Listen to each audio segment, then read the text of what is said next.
name is Carolina and I am your inner work coach. Today we are talking about something so special and so sacred, and that is returning back to the circle. I love this and I think it's so beautiful. So what I mean by this is that for thousands of years in tribes, in villages, in clans all around the world, women would come together. They would come together, gather in circles, and they would share, they would teach, they would listen, and they would learn. And I think this is so beautiful and so powerful because the pulse of these women still beats within us all in their spirits and in our DNA.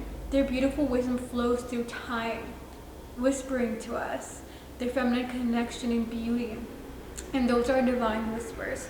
But to listen, we only need to slow down long enough to listen and place our ears in our hearts to hear the call, to hear the divine wisdom. And this is a wisdom that still lives inside all of us. And I will give you an example here shortly of what I mean by whispers, because this voice, it speaks quietly through intuition, through the body, and through emotions. But we live in a world that moves so fast that we forget to pause long enough to hear our own hearts. We feel like time is moving so quickly. We wake up and it's time has gone by. We keep our same habits and routines, and next thing you know, 6 months in, you wake up and now you know it's one year has gone by so quickly.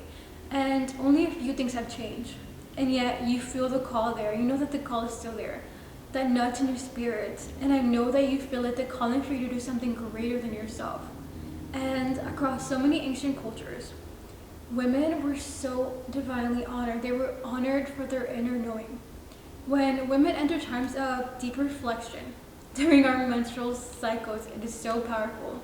They were revered and honored. Their dreams, insights, and the intuitive messages were understood as guidance for the entire community, entire communities. And I find this so beautiful.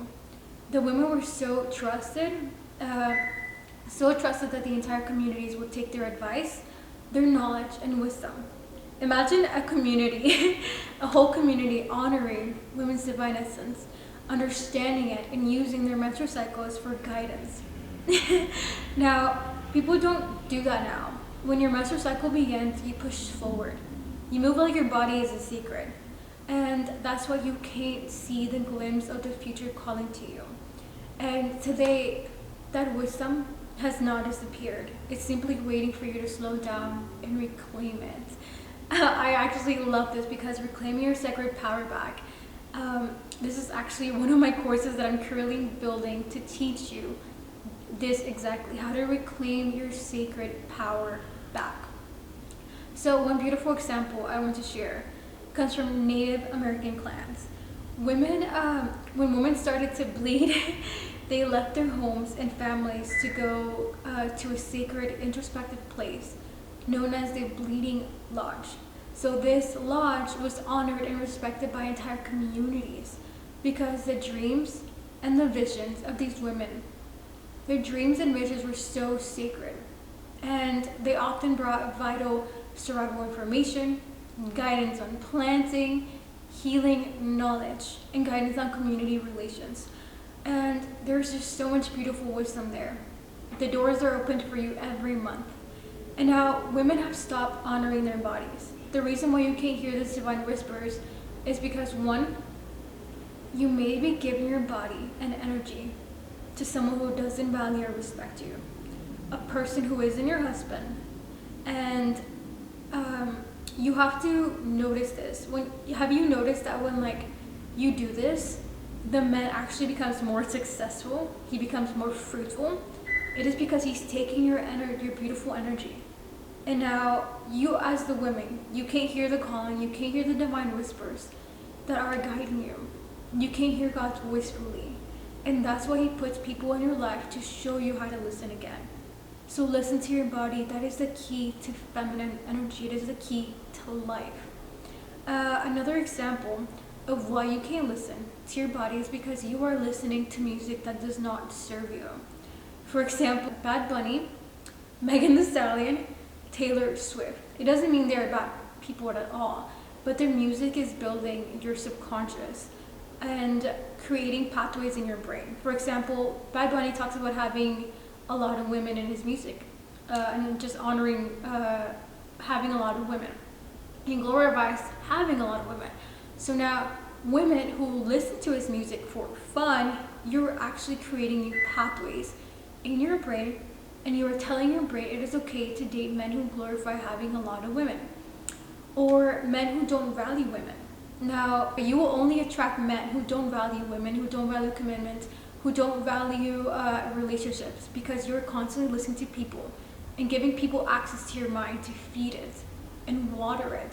They're building and planting a garden in your mind, your beautiful mind. So my question for you is, who are you giving access to your beautiful mind? Who's feeding your beautiful essence? It can be friends, music, social media. Doing a social media cleanse and music cleanse will be the first step to healing this. I feel like so many women now are so disconnected, not because they lack wisdom, but because they were never taught how to listen. In other words, when women listen to themselves, when women listen to themselves and their body, everyone benefits, communities benefit. And here's where the story becomes personal. Because the truth is that some doorways, the same doorways still exist for you. Every month, our body offers us an invitation to slow down, to turn inwards, to feel, to listen. But most of us were never taught to see it that way. We take pink pills, Advil, and instead of slowing down, we try to push ourselves harder and harder. We were taught to function as if nothing has changed, to work the same, to show up the same, to expect the same output regardless of what our bodies are doing and how we are feeling. So the messages get quieter and they get further away, for you cannot hear them. Yet when a woman begins to honor her rhythm again, something starts to shift. She starts noticing how her body speaks, how certain days invite action and other days invite reflection, how clarity doesn't come from thinking but from resting long enough for the truth to come to the surface. For example, your body knows before you do. Let's say your body is craving a warm shower, yet you feel lazy, you're comfortable, you don't want to do it. And days later, your menstrual cycle begins. Your body knew how to make you feel better before you ever did. And this is where your intuition becomes a mystery to you. It's telling you to slow down, to trust, to rebuild it. And this is how women begin to listen again. Not by forcing answers, not by searching outside of themselves, but by returning to their own rhythm, by honoring the moments when the body is asking for stillness, by allowing emotions to pass through instead of suppressing them, by trusting that anything that arises in your quiet moments, it matters so much. The future does not reveal itself all at once, but it will whisper. It's a beautiful mystery. And when a woman listens, not just to her mind, but with her body, her path begins to unfold naturally. I know that this happened for me so quickly. Life shifted so fast. For example, one of my greatest shifts that happened to me, 2025, was that I started the year with one business, my beauty salon. And I listened to my intuition slowly. I started getting intuition in nudges and spirit whispers, guiding me to sell it. But before I ever made that small decision, I made smaller decisions to listen to my intuition.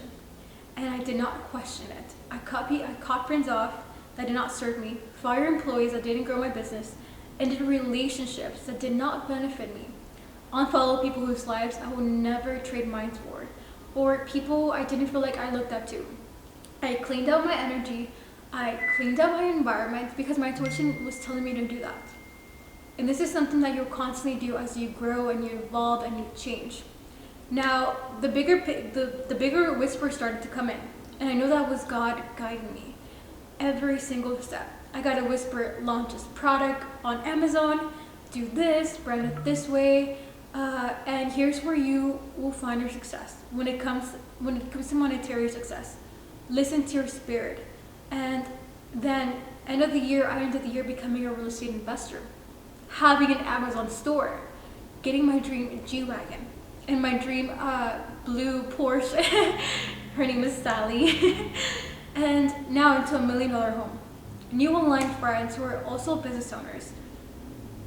have their dream life, their dream man, and their dream families. As before, when I started the year 2025, my year didn't have my dream friends. My friends didn't have their dream car, their dream man, or their dream life. And as my energy was evolving, my energy knew before I did. I was ready to receive my desires, but I had to clean up my environment first, clear out the energy to make room for the new.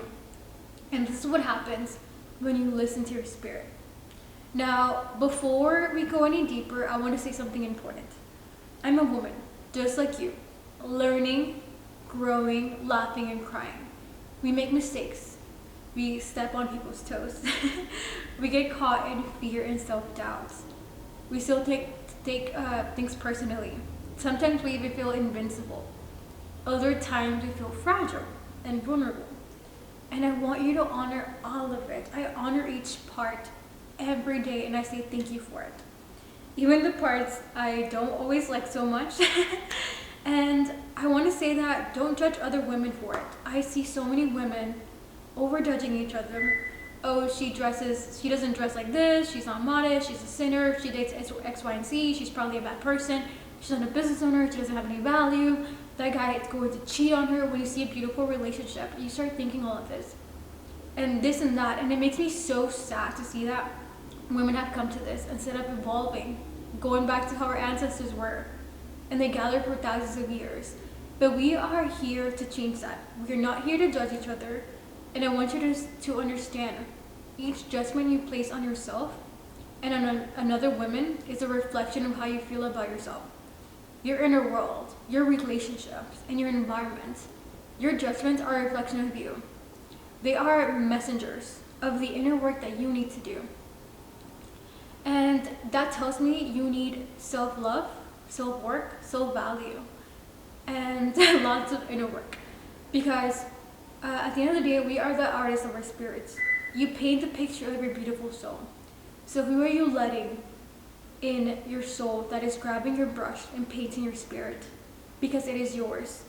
Today I want to share one powerful lesson with you, and that is commitment to you. One of the deepest commitments you'll ever make in life is not to another person, not to your friends, not to your boyfriend, not to your husband, not to your parents. It is to yourself. And commitment does not mean perfection. What true commitment means is not abandoning yourself when things get uncomfortable. Not quitting when fear shows up. Not betraying your truth just to be liked. Most of us were taught commitment in ways that show us how to leave ourselves, how to abandon ourselves. Most women know all about commitment. We know all about commitment. And let me explain in which way that we have been taught. In a way that we hide ourselves, we exaggerate our flaws, we commit to making others happy or comfortable at the expense of our own happiness and comfortness. We support other people's dreams while neglecting or criticizing our own. We commit to who we think we should be instead of committing to ourselves exactly as we are. We see ourselves through other people's eyes, measuring our worth by their acceptance, instead of witnessing your own unique inner beauty. We commit to being nice instead of being real, or being right rather than being vulnerable. And over time, this creates exhaustion, so much internal exhaustion, and wonder why our life is not progressing like we want it to. Why you don't have your dream business, your dream income, your dream friends, or your dream partner. And here's the truth, most people, I feel like they don't realize this. When you allow others to control your emotional responses, you are slowly giving your power away. Willingly giving your power away. Without even noticing, you begin living in reaction instead of alignment. Constantly reacting to situations, events, traumas, and everything without understanding the energy behind it. And what it's trying to teach you here, one example, I remember going to Home Depot because I wanted to clean my carpet. I don't like shoes in my home, and I always have extra comfy shoes for you guys. So I go and I get the carpet cleaner. I'm at the store and the guy was so happy to help me. And he went and he got the carpet cleaning product that I needed. And he completely forgot to charge me. And I also did not notice. because I paid for the machine and I thought that he already added the product. I come home, I'm cleaning the carpet, and then a thought crosses my mind. Let's check the receipt. So I check it. I didn't question it, I check it, and I see he didn't charge me. So once I'm done cleaning, I go back and return the machine, and I tell him to charge me for the machine, for the product, because he must have forgotten. And it was like $20, but I know life was testing my integrity. No one was watching, no one knew. I could have gotten away with it, but I didn't. I knew life was testing my integrity because I was about to receive more. And I needed to expand my rubber band. I needed to expand my subconscious mind. And after this, so much more opportunities and abundance, it started to open up. And it might seem small, but that action opened up new doors. That action was a small key to opening up a master door in the world. And people around me always ask how we receive so much and where success comes from and all of this. And I tell them inner work. That's it. Little events like this where no one's watching, you create a new portal in your life. So let's go back to the true commitment. So true commitment to yourself means realizing this. You're not missing anything in life. You are the treasure that you've been looking for. And you are the key you've been looking for all along. Committing to yourself activates something ancient within you. When your words, your thoughts, and your actions foster self-abuse or self-judgment, you are using your sacred, immersed power against yourself. Your thoughts become ideas. Your ideas become your actions, and your actions become your reality. So, are you aligning yourself? Are you having integrity in your life, even when no one sees? Because I can tell you someone is looking. God is looking, and He will reward you, but you need to start. Now, self-betrayal can take many forms. Saying yes when your body is screaming no. Staying in relationships that don't nourish you. Thinking thoughts that drain your energy and your enthusiasm. Eating foods your body constantly reacts to. Awareness is the beginning of liberation. It is the first step of inner work. And healing is not linear. It happens in layers. Just like peeling a sweet onion. I love onions. So I love this example. We love to eat onions like 2 to 3 times a week. It helps us so much in our health. And anyways, each layer will bring unexpected tears because that's what onions do. But every time you are willing to look within yourself, peel a layer, you need to feel deep gratitude for the event or the situation, for every experience, every obstacle, and every lesson. And I know I feel deep gratitude when something unexpected happens in my life, just like my run to Home Depot, and I welcome it. Now, each layer you peel back brings you closer to the truth. Each time you choose to look inwards instead of running or being scared, you reclaim another piece of yourself, of your sacred power. The key to committing to yourself is learning to love all of who you are, flaws and everything. And this is not always easy. You commit to yourself to the extent that you're willing to let go of the past and release ideas of who you think you should be. The deepest healing happens when you become your own ally, your own best friend, your own lover, your own companion, and your own cheerleader. We've been taught a distorted version of power. When you watch TV or scroll on social media, what does your subconscious see? It sees power defined by how you look, how perfect you should be, how much money you make, how you appear, who you're dating, or who you're married to. You see all of this. How successful your career looks. And many of us spend years chasing this outdated version of power. But that is not true power. True power comes from connecting to yourself, your self-love, your authenticity, and your sacred mystery of life. And from a lens of abundance and spiritual awareness, the most powerful people are those deeply connected to their inner resources and their sacred energy. So let's go. So I want you to let go of that rigid expectations about who you're supposed to be, who you're supposed to become, or what your path should look like. You don't know. And that is the beauty of it. You're allowed to evolve, you're allowed to step into your divine feminine power. And stepping into your new power means doing the inner work and having the courage to unravel the limitations, unravel the agreements, unravel the judgments you've placed on yourself and others. Let it go. This will allow your true abundance, your true radiance to shine with loving yourself fully along the way. And this is not about becoming someone new. It's about allowing who you already are to fully emerge and to fully shine. And when you do, your radiance doesn't need to be proven. It is felt. And it is reflected in your life. Just like mine, where you can see the inner work through my actions and my fruits, not my words. And if this message spoke to you, I want you to sit with it, journal on it, breathe with it. And if you'd like to continue this inner work together, this is exactly why I created Sacred Solutions.